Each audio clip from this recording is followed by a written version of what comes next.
Hi, welcome to HardReset.Info channel, dear viewers.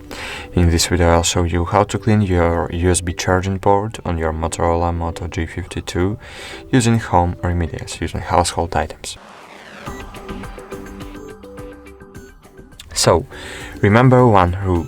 Never use metal objects to clean the connector so as not to damage the moisture protection and the charging mechanism itself. I suggest to use an old toothbrush, which you no longer use. So as you can see, there is a piece of paper in my charging port, and we need to get it out because it's preventing the charging cable from going all the way into the connector. So what we need to do? So firstly, take the cover off and take the brush in your hand.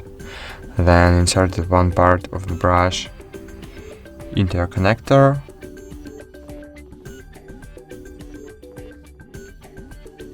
and gently try to pry the dirt out.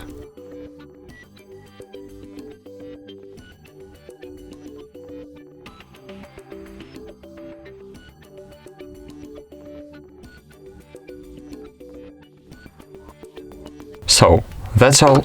Thank you for watching. Like this video, subscribe to our channel, comment this video, and bye. See you again.